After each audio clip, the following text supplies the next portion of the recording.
Good afternoon, everyone. Thanks a lot for the introduction. Before I go on to speak about the subject that I'm going to go on to speak about, I think what made me to go about doing this presentation was a quote from Arsene Wenger. And he quoted, "The football player is the first and foremost an athlete of the mind. Football is played with the head. Your feet are just the tools." So that begs the question, right? What if the key to winning in modern football isn't just skill or speed, but the ability to think faster than anyone else on the pitch? So having said that, I thought I'll take you all back in time, and we'll be speaking about two decisive moments which were really significant for both of these clubs.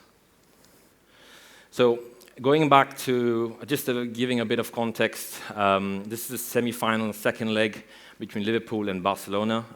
For those of you who weren't aware of the first leg, Liverpool were down 3-0, and they went back into the second leg to win the game 4-0. And I'd like to speak about the goal of Divock Origi in the 79th minute, which was a combination of collective actions.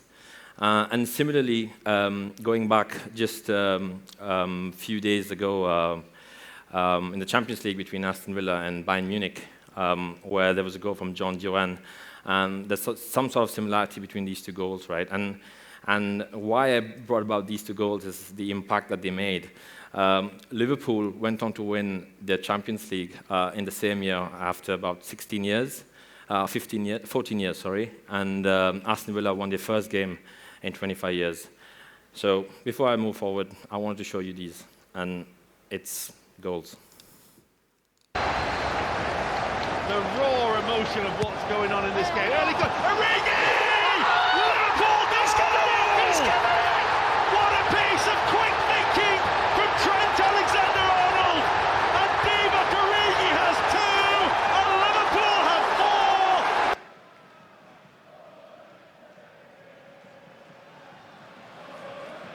Torres sees a ball and he's picked out John Duran. Neuer nearly caught it. No, Mazan! John Duran! Oh, it's incredible! It's absolutely incredible! It is incredible. So if we have to look, these goals were beyond the numbers, right? No one could predict these goals. And these are a couple of momentum graphs. I think someone in the morning pointed out looking at momentum graphs, so I thought I'd put them in. The three goals that Liverpool scored first came at high momentum periods, and the fourth goal is what we saw from Divock Origi, came at a relatively low momentum period. And if you see just on the bottom half, the goal from John Duran came at a momentum period where Aston Villa weren't actually enjoying high periods of momentum, and still managed to win the game. So what we speak about here is like collective actions having big impact. So what that means from a player perspective, the only way we can look at is transfer of information, right? There are 5 images here. The first image is of the first goal, where Trent Alexander-Arnold puts the ball down, he walks away, and in the second image you can see the circle, the yellow circle, where at the corner of his eye he could see Divock Origi actually walking into the goal zone, sees him more clearly, and decides to make the pass from the corner. Divock Origi is well placed to score the goal. So if we have to capture these 5 images in 2 significant moments, it's collective cognitive intelligence of understanding, using information, and then making quick decisions. So what's my agenda for today? I'm going to be speaking about what is tactical intelligence and how does it actually influence decision making. Why is this important? Because in modern football, how is this actually being influenced in modern football at a global scale? Where is modern football going? And where's the data in terms of measuring these 2 elements at a team level and at an individual level?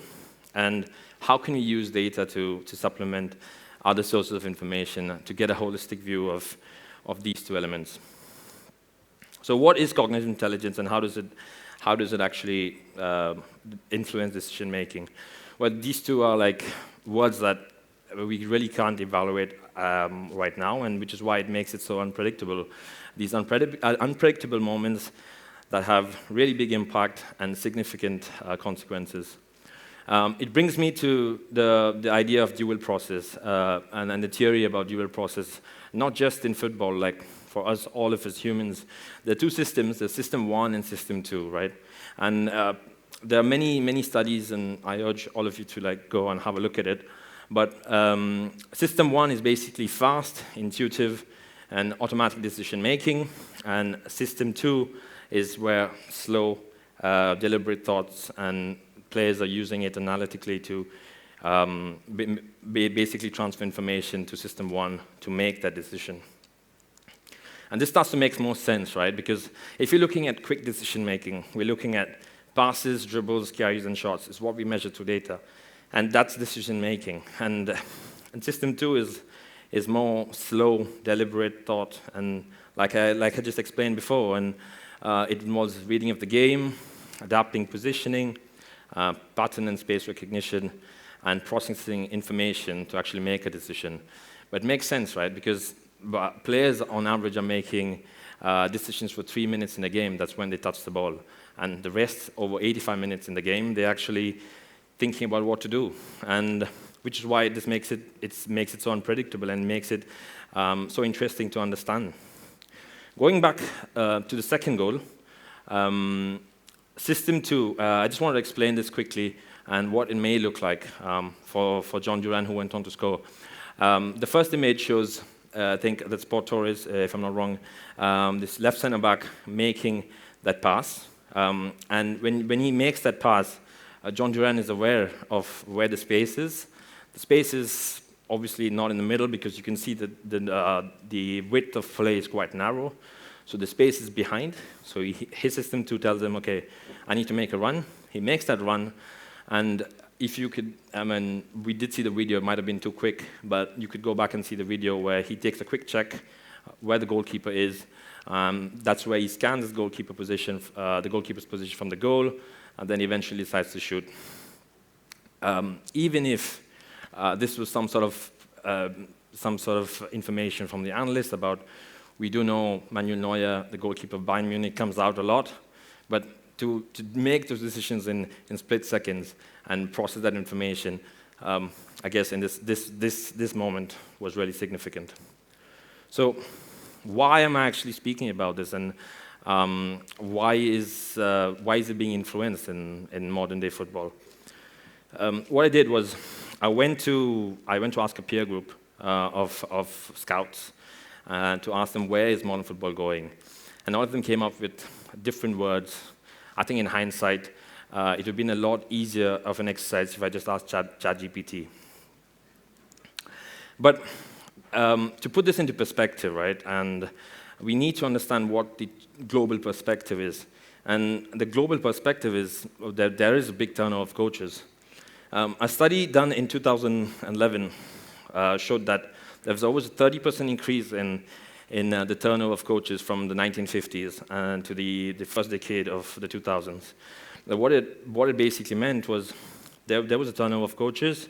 So because of the high turnover of coaches, there's high adaptability, that players need to be highly tactically adaptable and intelligent to make sure they understand when the new coach comes in. And even if there are a lot of club models today that are more stable, and it does have to involve squad rotation, so in any sort of way, players are being influenced and are being challenged to think tactically. So to go about and how is modern football actually changing, there's an interesting public piece of study that I wanted to pull up, and it was a study done on the Premier League between the years of 2012 and 2022 at team level. What happened was before 2015 and after 2015, there was a 40% decrease in average goal keep distances, and that was from 2016 onwards. And it decreased about 15 meters. So teams started playing short, And what that led to was like a drop in directness towards goal and a slower pace to goal. The team started to build up from the back. And also, there was drop in crosses, drop in shots from outside the box, also a lot of turnovers. But we all know, like, football changes based on, like, coaches and big coaches, big masterminds. And in 2016, surprisingly, it was the first 2 full seasons of arguably the most successful manager in modern-day football, that is Jurgen Klopp and Pep Guardiola.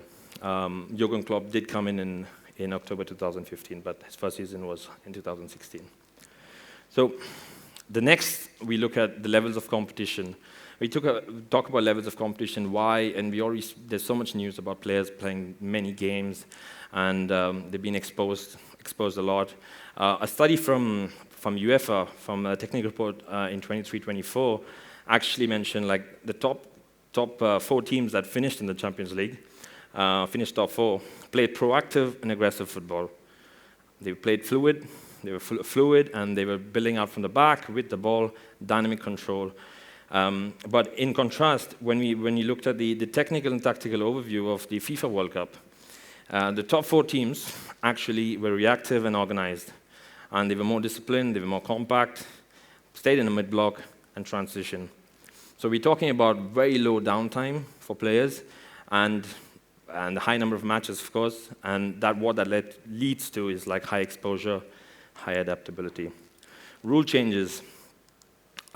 Interesting study from Statsbomb on the big 5 leagues, where it mentioned there was, since from 2015 to 2024, even though the goal kick rule came about in 2019, teams started to play shorter, easier passes. What that led to was teams were not playing long, and what that also led to was a decrease in number of throw-ins. And that starts to make sense because teams, when they're trying to play out from the back, obviously they're going to try to play back to go forward.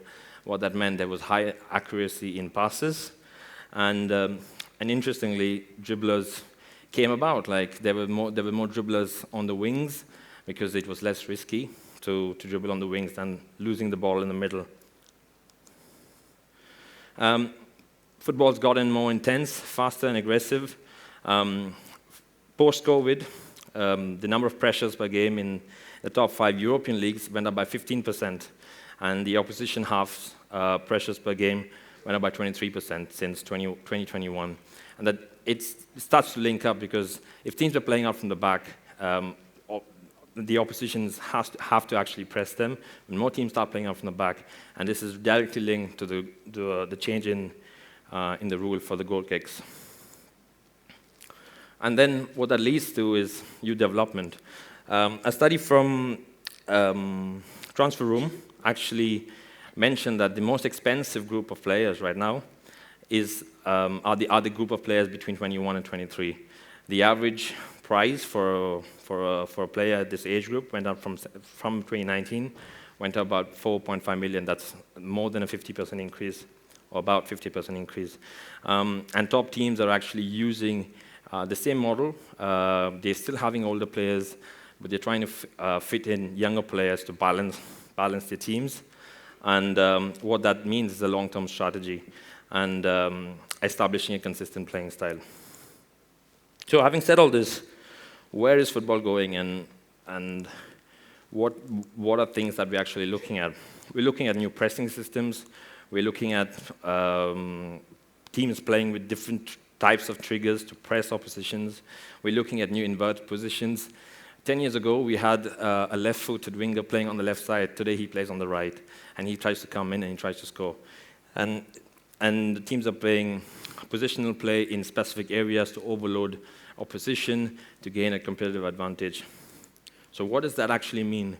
We moved on from fixed positions. We moved on from fixed positions moving on to dynamic roles. If we have to just speak about like strikers and center backs, recently there's a study about the most expensive players are players who were more profile specific, role specific. So, for example, midfielders who won the ball a lot, and the wingers who are more dribblers and very aggressive and aggressive in the first 5-10 meters. So when you look at this, and what it brought about was a shift in tactical paradigms in teams. And the center backs who could play in a back five but couldn't play in a back four. There were strikers who could play in a two-man striking partnership but couldn't play all alone. So how do we go about measuring this? So if we were to speak about just forwards, and system 1, which relates to instinctive play, and system 2 relates to deliberate play, we can actually start to measure this by understanding expected goals, for example, which is a decision-making process, shot conversion rate, a player's first touch in tight spaces, his reaction speed, and for example, from a system 2 perspective, we can look at space optimization, what's related positioning and his movement patterns, and also assist and key passes, which also are decisive moments. And from a defender perspective, we can look at like tackles, clearances, interceptions and blocks, system 1 metrics, and from system 2 perspective, about positioning, recovery runs, management of the defensive line, and also being able to retain possession. So where are we right now with actually measuring this? There are a lot of on-ball possession-based models to define decision-making. The position value models using tracking data to understand a bit more about space occupation and the influence of using spaces and being intelligent in terms of using space. And what the future holds is understanding, getting more information, more insights from body pose, cognitive testing, and seeing how that actually relates to on-field metrics.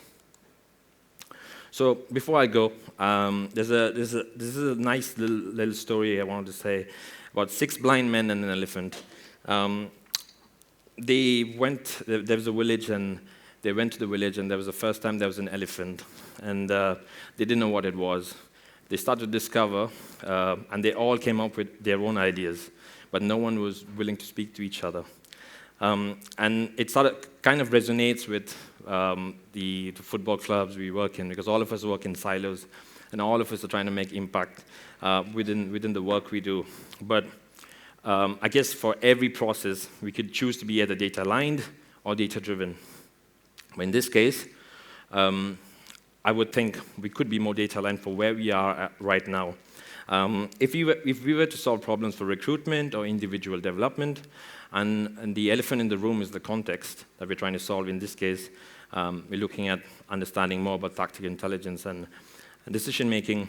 In terms of the data gives us the quantitative precision, and we could get the qualitative clarity from the scouting analysis reports, and we can use this to create data-translated metrics. So what would that actually look like? If we were looking at system 1, system 2, we can ask our scouting or analysts to actually come up with subjective information on positions of a player, his passing intensity, what he actually does in transitions, and how is he defensively, and look at it in a rating scale, and that's where we get qualitative ratings. And then we could actually look at it from a data perspective.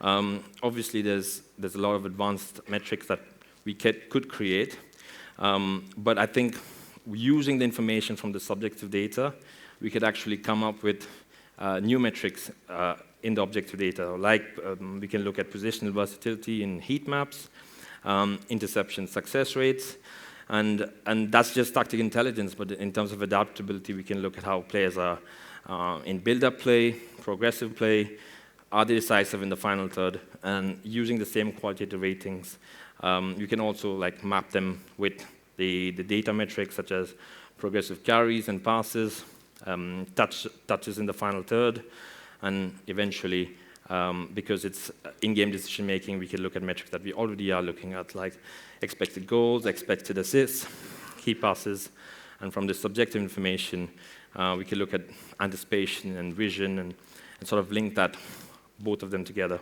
So, to conclude, the story I just told you about touches that our perspectives are often limited, and no single person has the real truth, right? it also emphasizes the importance of understanding that everyone sees part of the truth. The only way we can actually get closer is looking at it from all perspectives to give us more and more of an understanding of the real truth and learning to innovate through it. I hope you enjoyed it. Thank you.